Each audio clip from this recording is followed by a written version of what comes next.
What I really admire about you, Kat, is just this fundamental belief you've always had within yourself. And maybe at least from the outside, that's what it looks like from my perspective. But I'm curious, what do you think are maybe some of the reasons that might be holding women back and really pushing them to think that they might not be good enough to really go after their biggest goals and dreams?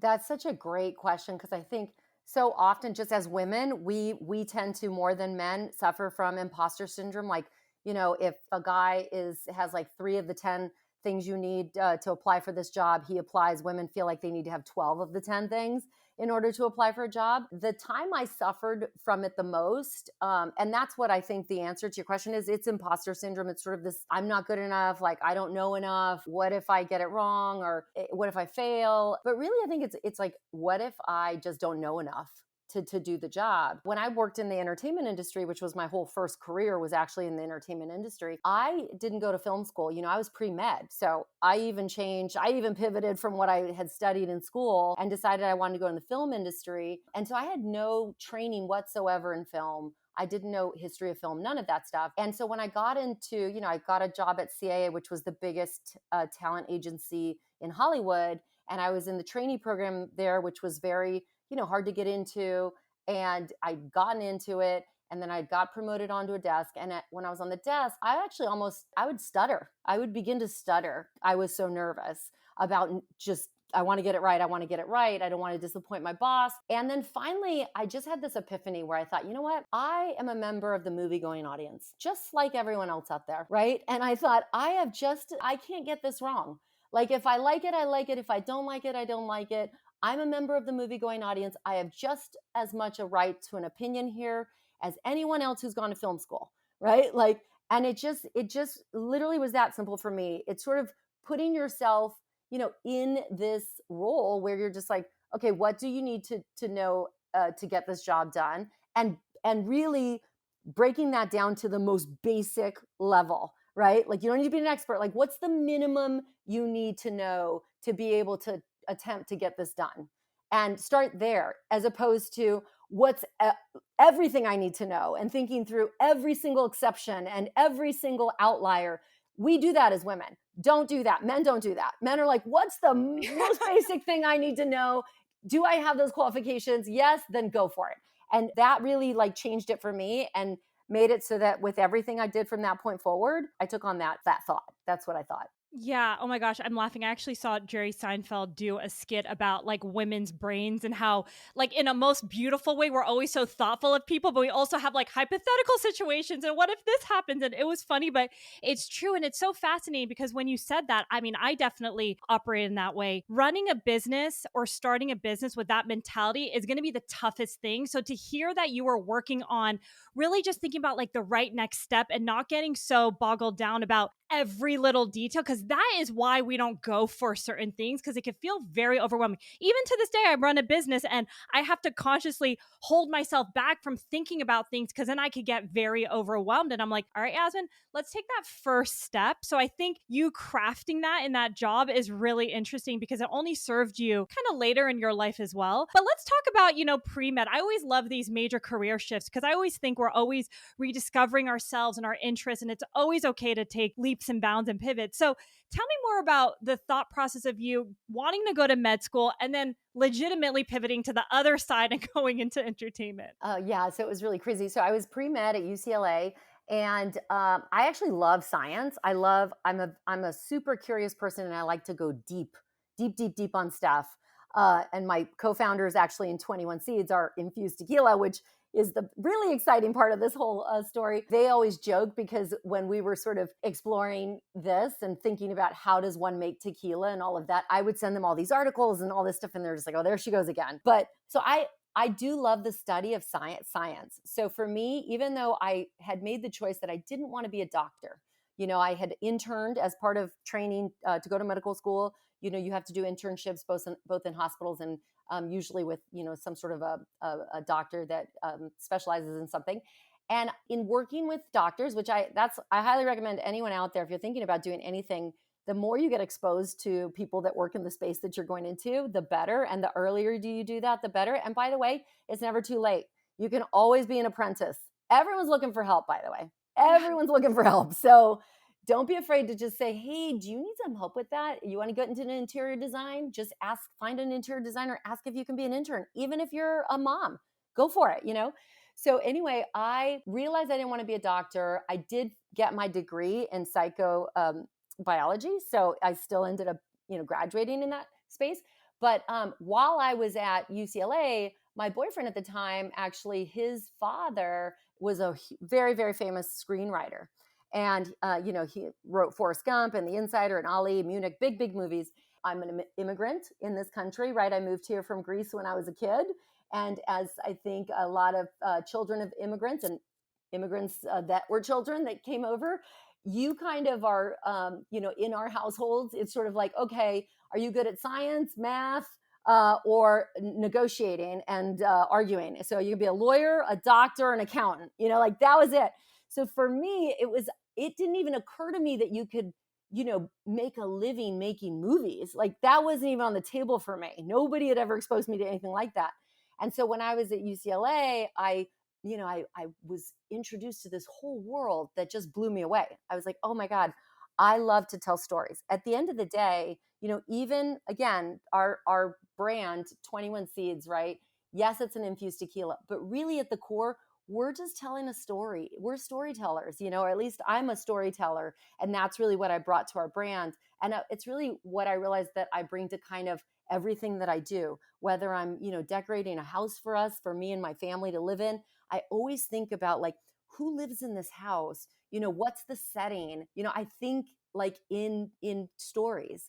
And so I was really drawn to the entertainment industry because of that. And I was like, oh my God, I didn't even know you could tell stories and make a living at it. So that was really exciting for me. And I changed my mind. And my mom was like, you're doing what? Yeah, I'm going into the mailroom and I'm making minimum wage. Yes.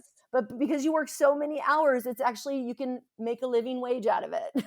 Oh my god, and it's so amazing just to hear your mom's story. I know I'm kind of pivoting back, but, like, moving here from Greece as a single mom, I believe 3 daughters, right? There's Yep. 3 of you. She really started from the ground up as, like, a seamstress and then really worked her way up to, like, a successful career and really established herself. So, I would imagine she's like, "Wait, what? You're working in a mailroom? Like, I killed myself for you guys." But did she end up coming around, or did you kind of put blinders on and you're like, "You know what? I'm going to do this and it's just my life." Like, how did you think about that with your mom? Yeah, I mean, I think she sort of I think she trusted us. I think she raised us right. She raised us to work hard. She knew that we were going to work hard. We'd always worked hard. We'd always had a job even when we were young kids. We babysat, we did dishes, we pulled weeds, we had chores in the house.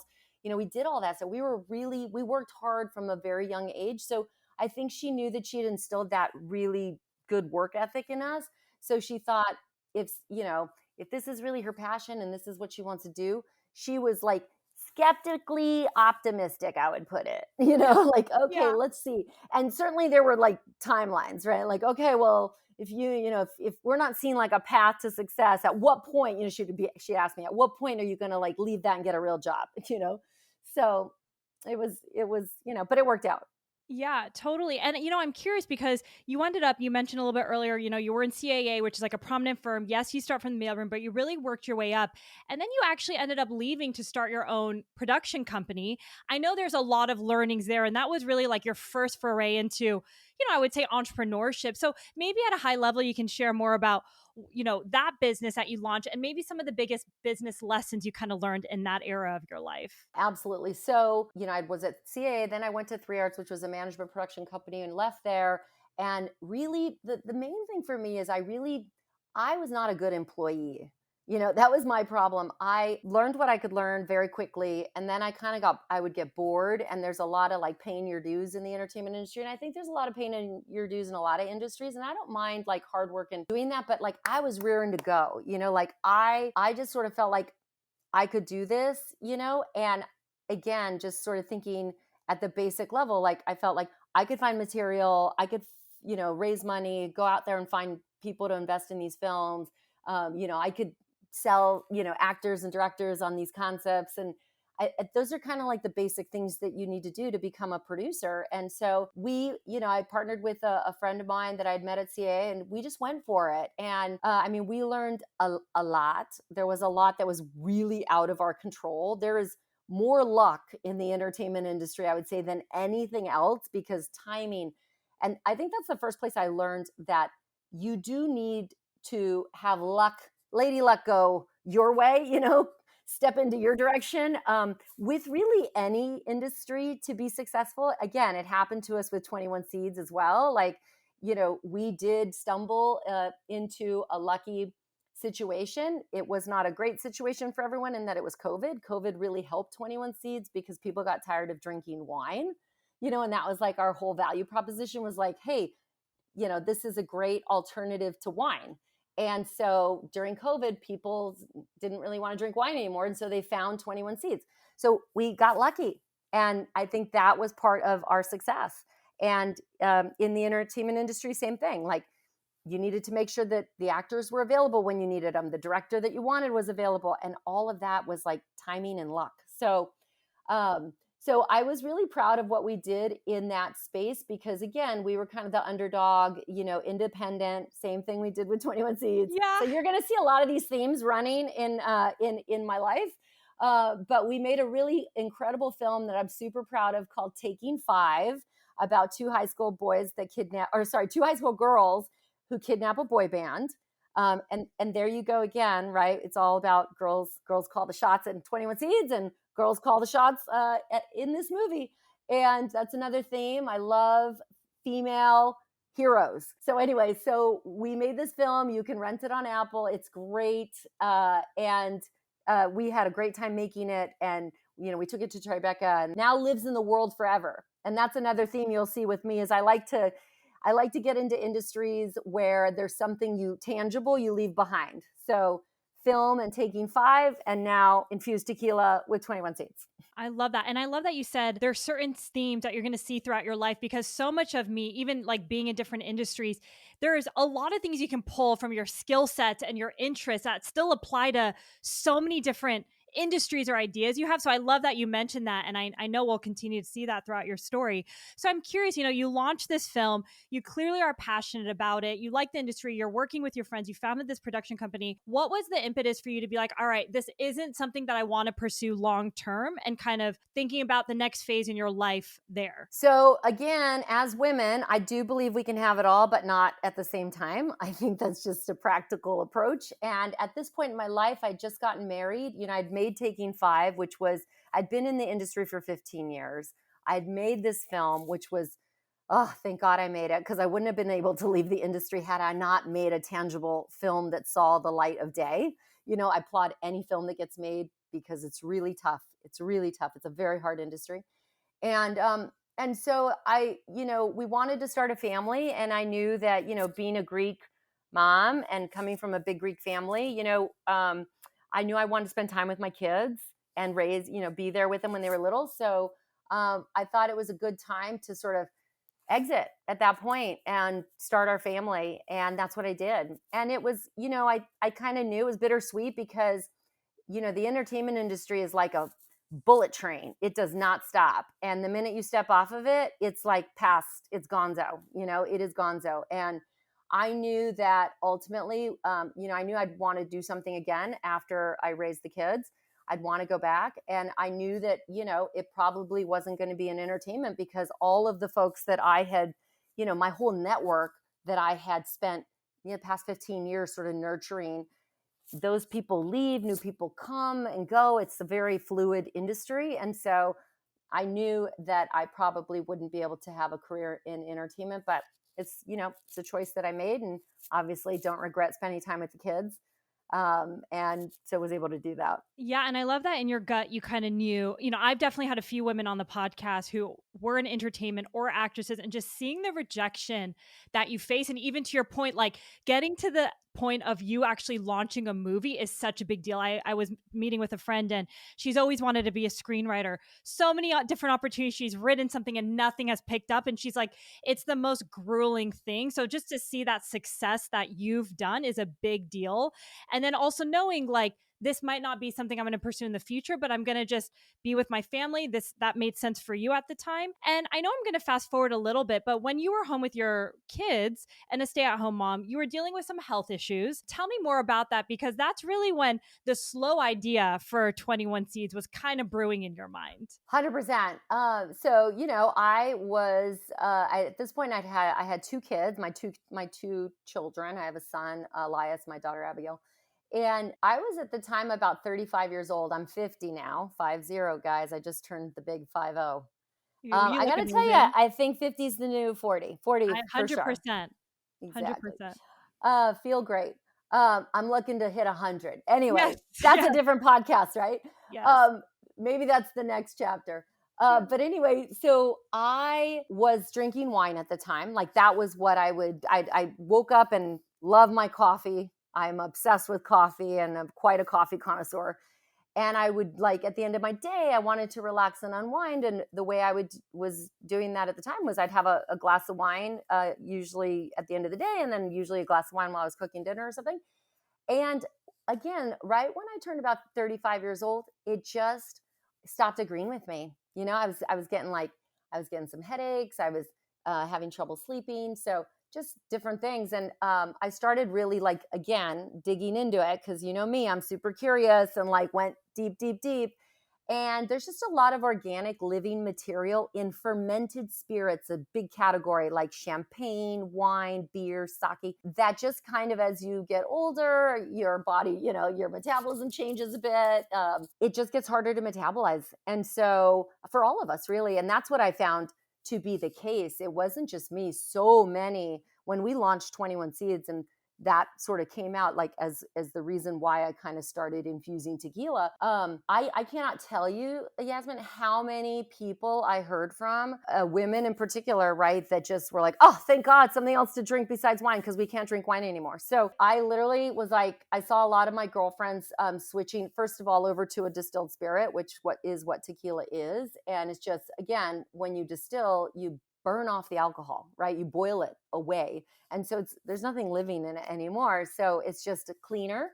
And so I thought, okay, I saw a lot of my girlfriends switching to tequila, but I got to tell you, I thought tequila was harsh. I was like, and I was, I wasn't drinking a ton of stuff. I just wanted one glass of something that was delicious, right? At the end of my night.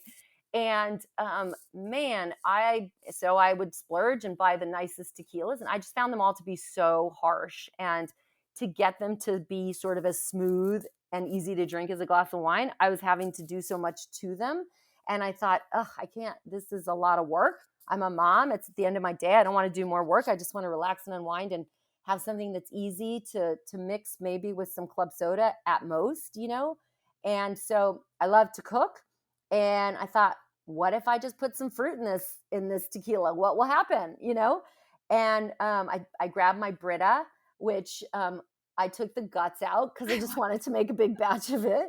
And I just took Blanco tequila and threw in some different fruit combinations and let it sit and started infusing tequila. And when I tell you that it completely changed the way that this spirit tasted, it completely smoothed it out. It smelled totally delicious and fresh, like the things I was infusing it with. It didn't smell like tequila anymore, but it was still tequila. It was still a distilled spirit, a Blanco, a white distilled spirit. So, you want to stick to that versus the aged stuff. Just because there's stuff in the barrels that leaches in that can, react with your body as well, give you some trouble.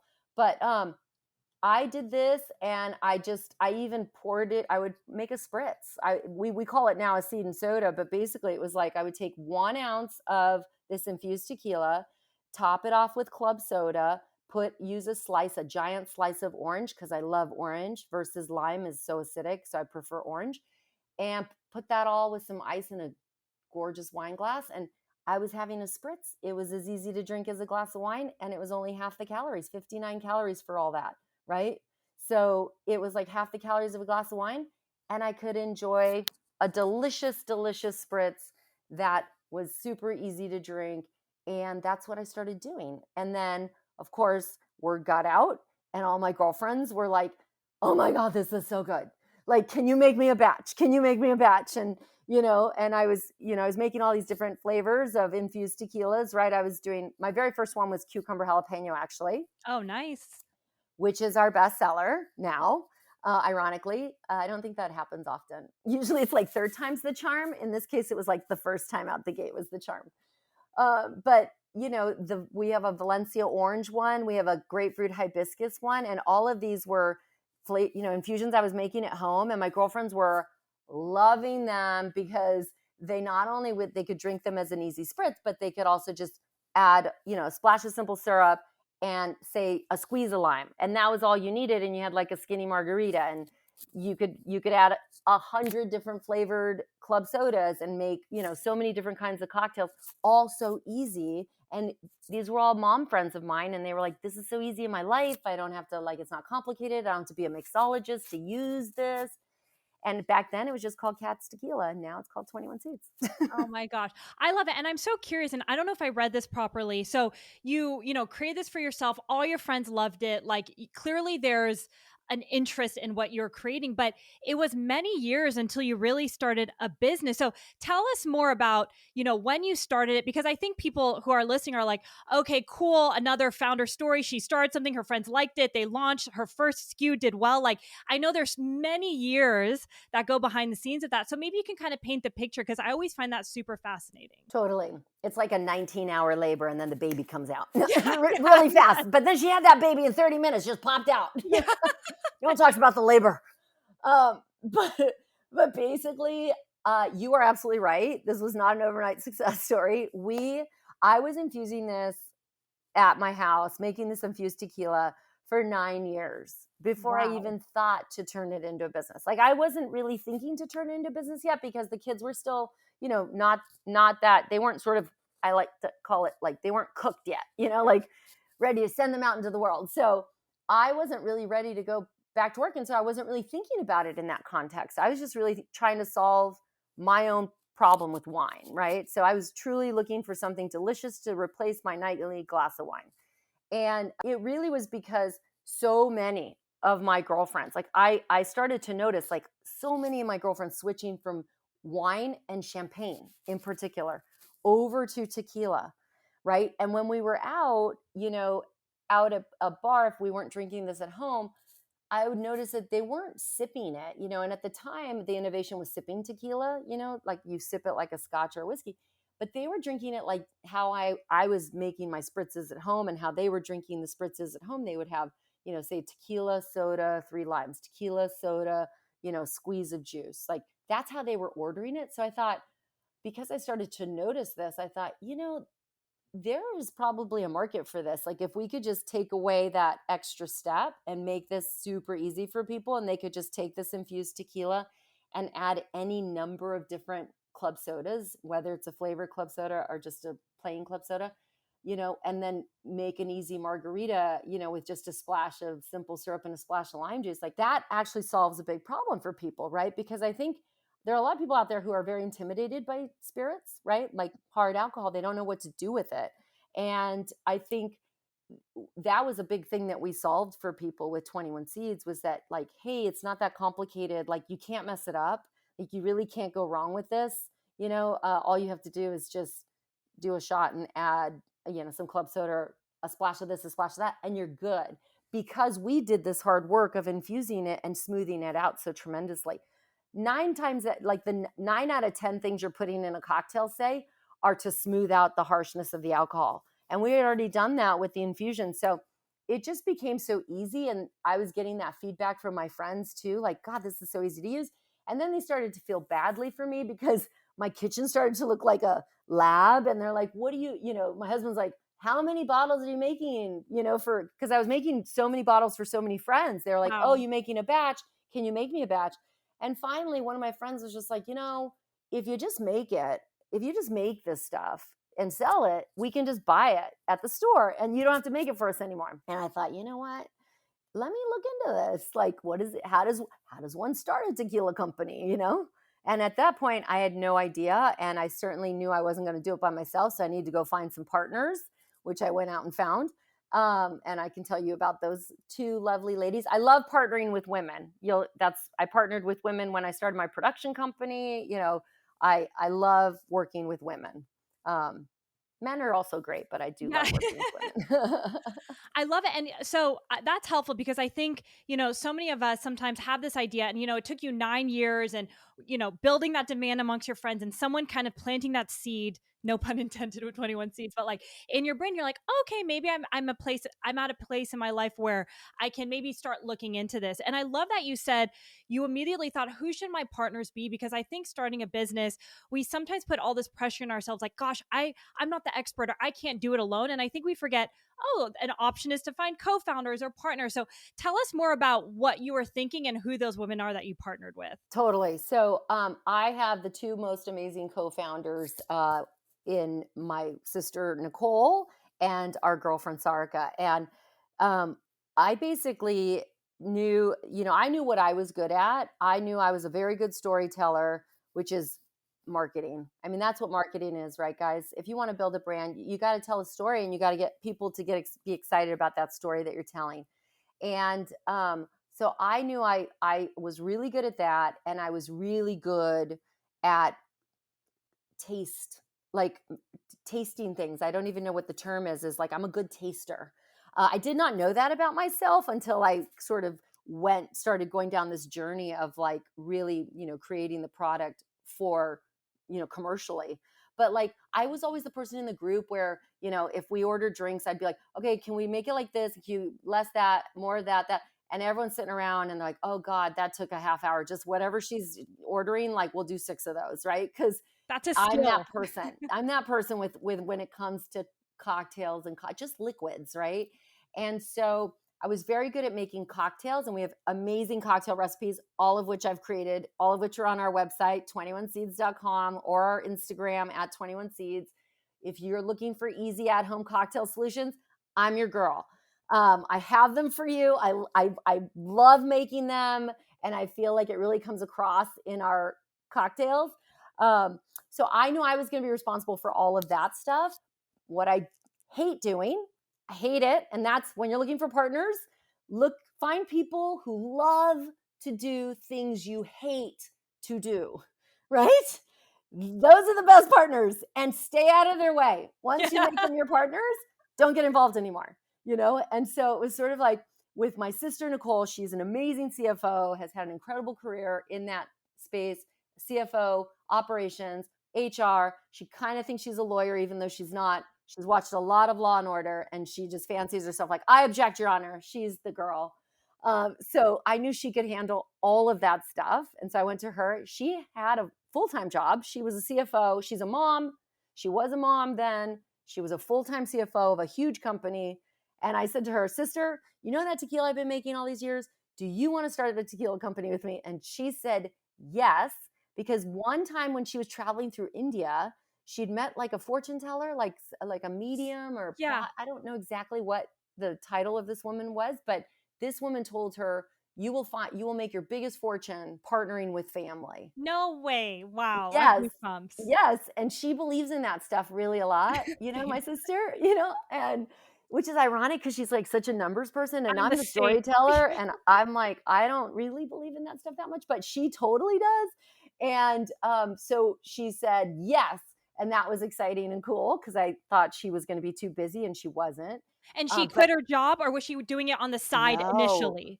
yes, Yeah. Yasmin, it was her side hustle, which by the way, I think is, listen, anyone who's listening, whether you're a stay-at-home mom or you have another job and you're a mom, like we all have, it almost has to start as a side hustle because anyway, like if you're raising kids, it's already a side hustle. Anything else you're doing is a side hustle, right? So I mean, and I just think that's the beauty of women, right? They're such multitaskers. They are so capable. They're the hardest workers out there, period, full stop. Like you want to get something done well at your company, hire a woman to do it, is my belief. But anyway, so went to Nicole. She was on board, then went over to Sarika, who also, had her whole career was in bringing anything in the food industry, so food and beverage industry, from like concept to shelf. She'd gone to Stanford. She's an engineer, super smart. And she and I had been mom friends. Like we had met, and she had come to my house for some cookbook parties that I was having, and just we hit it off right away. She's a super curious person as well, and loves to tinker and invent and create. So I thought she's the perfect person. Went and asked her if she wanted to start 21 Seeds, and she said, "Yes, I do," because she also, had it at my house and loved it, and seen so many of our friends drinking it. And so we had our team. We had, three. Sarka handled all the product stuff. Nicole handled all the finance and operations, and I was the CEO, kind of de facto. I mean, we didn't really have egos in it. Like it's, I actually thought Sarka should be the CEO, but anyway, beside the point. We did it, and we were off to the races, and we started to investigate what it takes to actually start a tequila company, which is actually, if you're going to start a spirits brand, the hardest one to do. I was Because going to it's say, I mean, I know exactly. I've actually heard spirits. It was funny because you were saying, it's very intimidating to create spirits. I know there's a lot of like conglomerates. It's very male dominated from my like high level research in the space. So that is definitely an industry that I could see is really tough. And it's not like you can tinker and create liquor in your kitchen. Like you have to really figure it out. So how did that not stop you? And what were those early stages where you're like, all right, where do I start to even create this thing? So first thing we did, which was not cheap, right? But there's areas to spend money, and and areas that maybe you can save money. But when it comes to a lawyer, and you're in a highly regulated industry, if that's what you're going into, get a good lawyer. And we did, and it was a very expensive lawyer, but we were like, okay, let's write down every single question that we have.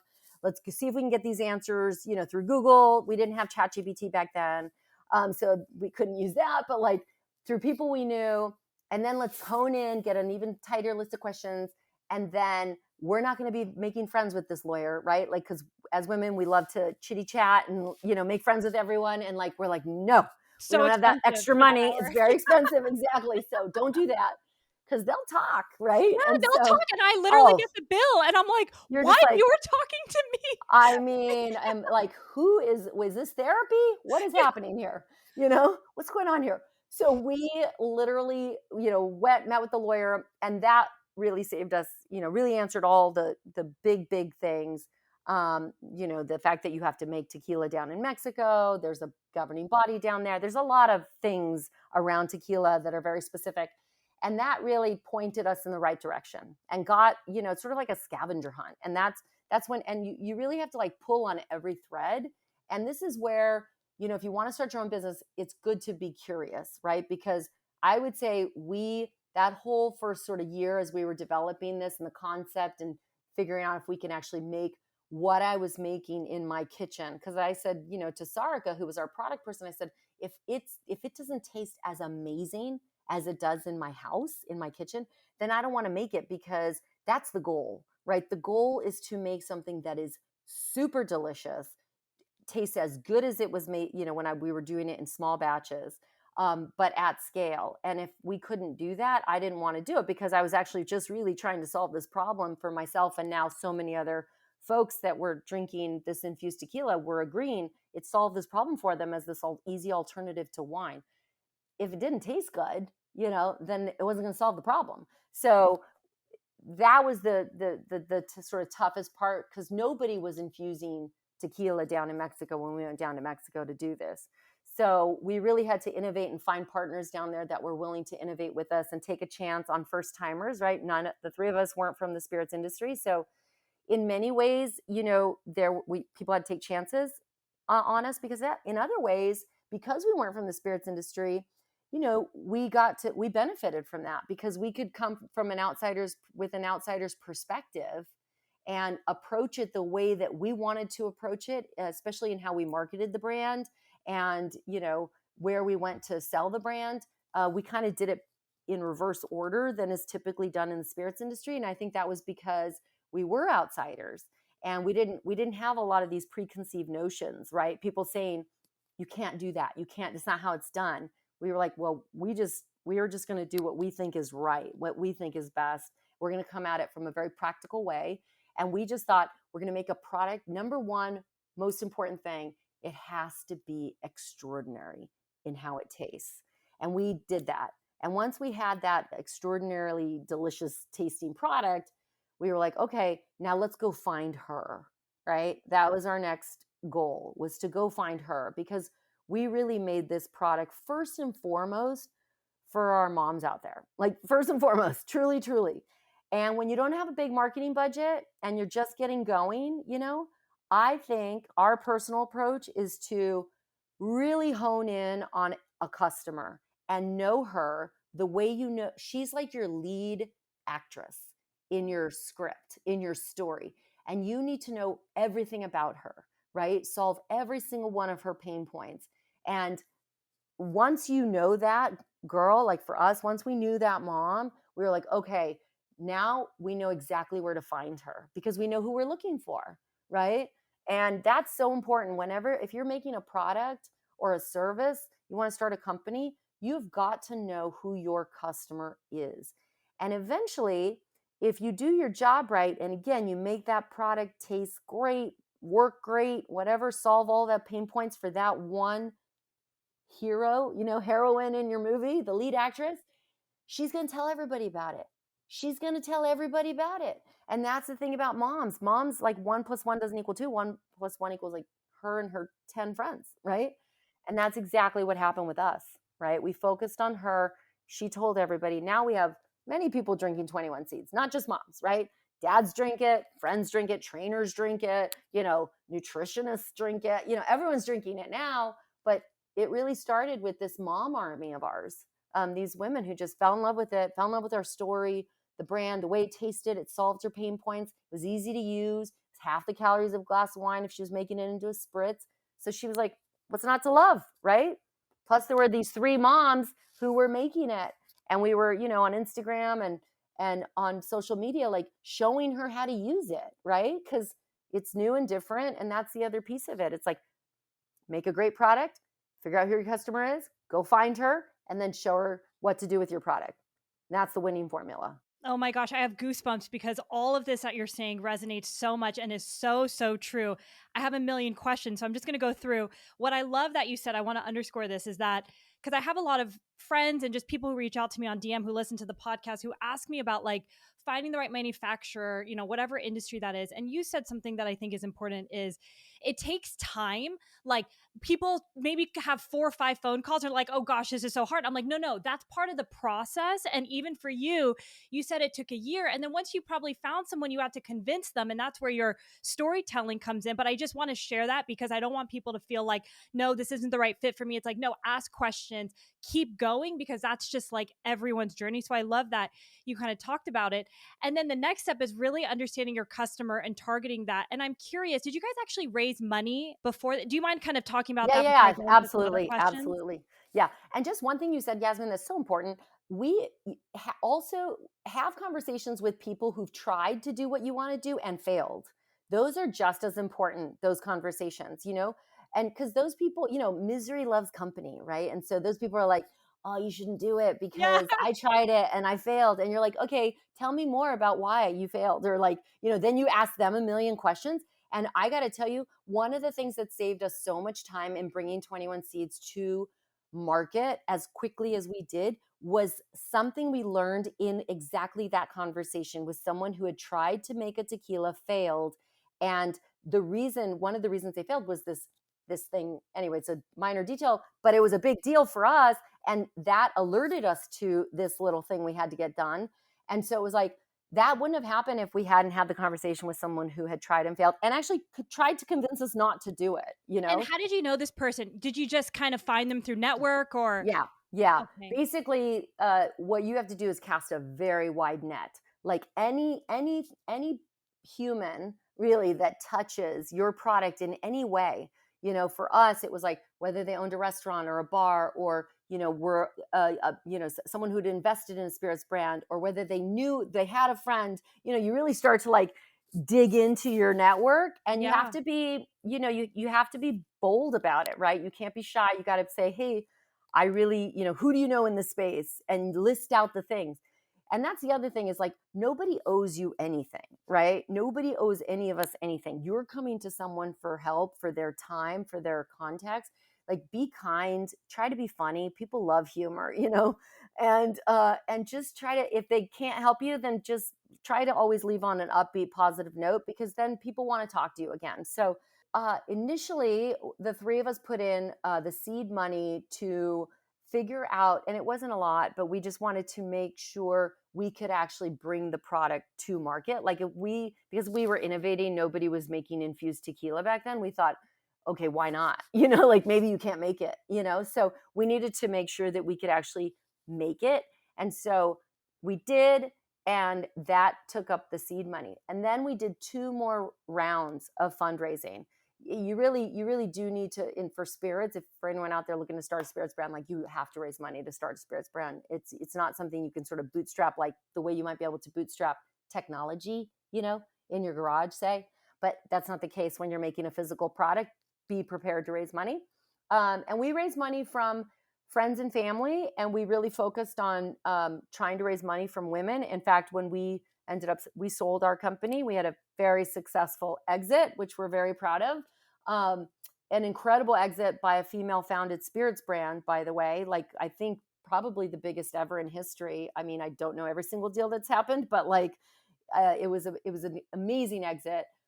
And when we sold, we were predominantly female funded, which is really amazing and rare. And we were very focused on trying, if we had female investors who wanted to come in to a round that we were raising, even if we had already hit the number we were trying to raise, we just extended it to let all the women in.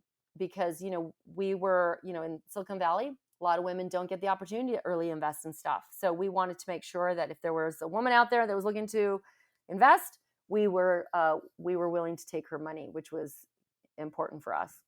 But yeah, we did do two rounds. We ended up raising all of our money from friends and family because I do want to say it's tough out there, guys and girls, like especially ladies. It's really tough out there for female entrepreneurs. We were a full female team. And, my sister, who has raised as a CFO of many companies, millions and millions, hundreds of millions of dollars over the course of her career, she said to us, listen, it's going to be tough. It's hard out there for institutional money, from VCs or private equity. Like, they just don't want to take a chance on female founders, especially on female founders in a space where they don't have a track record.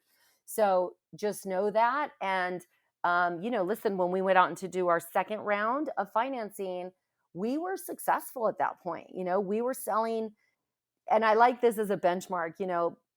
People often ask me, how do you know that this thing is working, right? Like, how do you know that somebody actually wants the brand that you've built, the product you've created? And I think it happens when, you're selling more bottles for us. Like, we're selling more bottles of 21 Seeds than people I know and people they know, right? Like, so sort of that extended network. Like, it's one thing to be like, oh yeah, we just launched the brand and we sold out, because you only made, 300 cases, say, or something. And yeah, that's probably your friends, your family, and their friends and family, right? So once you go beyond your sphere of influence, that's when, and you start to see reorders, like that's when you're onto something, And I think at that point, when we went for our second fundraise, we were onto something, and it was still really, really hard for us to raise money from institutional people. So we just went back to friends and family again, and said, listen, who's in? And fortunately, we were able to raise the money we needed, but it was not easy, guys. And it's a full-time job. So know that, be prepared for within your households for that moment, right? Because when you're raising money as an entrepreneur in a startup, you're now taking on a second full-time job, right? So whatever your full-time job is, which is probably wearing 10 hats in a startup, right? That's probably already 80 hours a week. When you raise money, just tack on another 40 hours a week onto that 80 hours. And then if you're a mom, tack that on too, right? So just know that, like, talk to your spouse or whoever's at home or family, extended family, and just say, hey guys, I'm going to be raising money over the next month or two or 3 months. It usually takes about 90 days. It's going to be tough at home. right? I'm going to need everyone to pitch in here. And I think if you let people know what to expect, it makes it a little smoother, but it's definitely bumpy. No, I love that you gave kind of like a behind the scenes of like all hands on deck and like making sure you have that support, because sometimes women listen in who have kids and they're seeing these founders and they're like, how are they doing that both? And it's like, no, no, the reality is there's a whole army behind the scenes. And especially when you're raising money, like you're over communicating, hey, this is going to be a tough 3 months. Like, I need support. And you and your husband, it looks like you had figured that out. So clearly, even though you've successfully raised through friends and family, I'm sure you guys were still scrappy. So, how did you mentioned the beautiful aspect of you and your two co-founders of launching the business is you didn't create awareness and market the way typical spirits brand do. So what did you guys do, especially because I know you guys were scrappy, to really get the product off the ground? I know you briefly mentioned social media, so I would love to kind of walk through that. Absolutely. So again, we were very focused on, again, not just women, but moms, right? Like within the category, super hyper focused, which again, you need to do when you don't have a lot of money. And then we thought, okay, where does she discover brands, right? We thought about that. We asked that question, where does she discover brands? And it was either through friends, you know, on Pinterest, right? You're putting together a party. What cocktail should I serve, right? So Pinterest, through friends, so Facebook, Instagram, right? Driving those easy at home cocktail solutions constantly.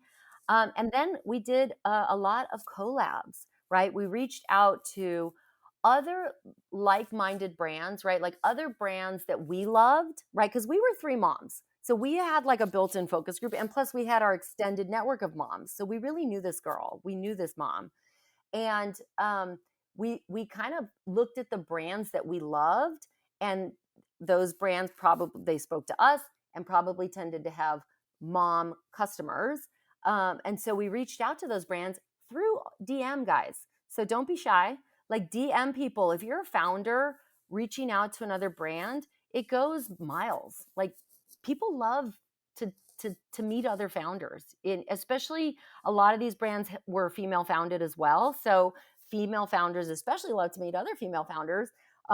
So we would just reach out to brands and say, hey, listen, we'd love to do a giveaway together, or in our case, are you going to be doing any events that you might need some tequila for, and so we were able to do that. And so just depending on what your product is, like reaching out to other brands, giveaways are a fantastic way to tap into other people's audiences and make them aware of your brand in a fun way that's memorable. So we did a lot of that. And then for us, in our case, a lot of tastings, right? Like to get people to try. So, and thinking through like, okay, what's a fun experience for them to first be introduced to our brand, right? And so really thinking through like, what kind of a live events could we participate in that would be fun, where we could make delicious cocktails like our easy spicy margarita, which is so Yeah. delicious, Sounds So great. that's kind of like what we did. And we kept it really simple, just that. And just as much as we would say yes to stuff, we would say no to stuff, right? If we didn't have, if somebody reached to us whose audience was not this audience we were going for, that core customer that we were looking for, in the beginning we said no. Because even bottles of tequila that you use as samples, and you do in a way that's legal, which is a way you have to do it in spirits, there has to be a bar anyway, boring stuff there. But like, it's not free. Yeah. Even samples cost money, Mhm. right? Like Mhm. everything costs money. So you have to say no to just as much stuff. And we said no to some stuff that people would probably be shocked at, just to be like, why wouldn't you give that celebrity tequila? It's like, well, they're not our target demo. So we don't want to do anything that isn't focused and serves our core customer this early on. I love that. And it's actually so true. And even like from my own experience, and we've been live with our product for 2 years, there's these micro influencers who are very specific in talking to our audience, do significantly better when they're just like talking about our product just organically versus like a celebrity doctor who might not necessarily be in our space, who people might know of a little bit more, but like the sales are very different behind the scenes. And a lot of people don't know that. So I love the focus that you had so early on, because I think sometimes people can get intimidated or distracted by celebrities, which I think might be helpful. But if it's not the right fit, it's not going to pull in those numbers that you expect. And you're just going to be like wasting the time to get it there. And I don't know, just my experience. No, totally. And I find now, especially too, I think we've evolved, I love influencers. I think influencers are great. I'm influenced by influencers, right? Like but again, I think it's shifted now and it's really more about creators. There's certain people I follow because they make, better for you food recipes that I enjoy. And if that person is like trying to sell me a Volvo, I kind of don't care, but like if they're selling me, an our place pan, and that's, then that's great. Or if it's a better for you chef that's making, say, better for you Mexican food, then 21 seeds for a skinny, spicy margarita makes sense, right? And those are the kind of influencers I think that, really move the needle for us, especially back, when we were little, when we were just littles. Little I love it, which is not too long ago. So I know I'm fast forwarding, just being mindful of time. You guys created a product that really resonated, that didn't exist out there. And I think taste and quality is huge. So having a good product, being scrappy, getting it out there, word of mouth seems like, especially in the early days, was incredible. And you had that luck. I mean, luck is something you create. And I think timing is everything. And I know with COVID, you mentioned earlier, that really took you guys to another level. And fast forwarding a little bit, you guys ended up selling, which is wild, in 3 years to Diageo. So tell me maybe a little bit more about this. Did you think you would ever sell the company early on? And what was that process? Like, were you excited to sell? Like, I can't even imagine as a founder 3 years in getting that to my table and being like, wait, what? Diageo wants to buy us? Yeah, no, I mean, it was so exciting because we knew ultimately we would sell because we didn't want, we weren't looking to like own a distillery, and it's at a certain scale, you kind of need to own the whole stack. And we knew we didn't want to do that. So we knew we wanted at some point to sell the company. We did not think it was going to happen this fast. But we very quickly became the number one in flavored tequila in the country, like very fast. And again, a little bit of luck, right? Like we did have some celebrity help in that. Jessica Alba found the brand early on and Oh my like gosh, posted amazing. about it and said it was her favorite adult beverage. Katie Couric, gave us this huge shout out, in New York Magazine that very first summer when she discovered the brand, which then the Today Show saw us, and then Oprah put us on her O list, like straight out the gate. And the quote was, "It's delicious. You're welcome, America." So Oh like my all gosh. these things, Love like domino effect, like which shows you, at the end of the day, celebrity women are the same as regular women. When they find a product they love, they want to tell other people about it. And this was so great because they were, just true, authentic fans. So that I think really, again, bit of luck, catapulted our awareness really fast. So people started trying the product and they were loving it and telling their friends about it. We call it like our seed squad now, of just like fans out there who just love this product. And my favorite stories are the stories of them telling us, like, people that they turned on to the brand. I love those kind of DMs. But what I love about how we did this is that, history is written by the winners, right? Like that. So to have this exit be, there was never a big exit in flavored tequila. Like we kind of invented this category of infused tequila for sure. And we became number one. It's three women, and we sold to the biggest spirits brand in the world that owns Don Julio and Casamigos and Kettle, and just the biggest brands in the world in spirits. Global brand. And here these three moms did that. And that's just, it's amazing. It's amazing for our daughters. Like all three of us have a daughter. We each have, my two co-founders, we have a boy and a girl, all of us. But like our daughters saw that. And like, for example, my daughter at her school, she started a company called Sip It, which is infused water. I love it. And yep. And so, that's Wow. amazing to me. Right. And Mhm. I think that she saw her mom raise her, and then she saw her mom build this company and sell it. And we got a lot of, press from that and just notoriety. And like, again, it's written by the winners. And to have, to go into this male dominated space and to be so successful as three moms, I think it's really cool. And it's great for the next gen and all those women out there who are looking to get into the space. They now have something that they can point to and be like, And what's really cool is when you go into Diageo, there's like a founder's wall, and it's pretty much all men. Oh And my then gosh. there's like Yeah. our photo, and it's pretty amazing. Again, something tangible that's always going to be there because some of those photos are like in black and white from like a long time ago, some of these brands. Oh my gosh. I am just so inspired by your journey and really just like three moms who wanted to really make a huge dent in an industry that is like the hardest thing with men. But I think it just shows like do something that you love, that you're passionate about, that you have the gut and intuition that like you enjoy and you know that this is a problem that you could solve, and also not to make it a bigger deal in your head, and you were just doing it at home with your friends. Like it's so easy for all of us to test out these different products on the side before we create like a business around it. So I just love your entire story, and I feel like we could have, I know I didn't go into all the details, so sorry everyone listening, we got to do like a part 2 one day, but just so inspired by everything you've built and just your vulnerability to showcase and share it all. But Kat, you are amazing. So proud of you and love everything that you're doing. Ah, thank you so much. I love hearing that. I love, love, love telling our success stories because I feel as women we don't do it enough, and Yes. we need to do it more. And hopefully this inspires someone to go out there and start their own sip it. like Abigail, my daughter.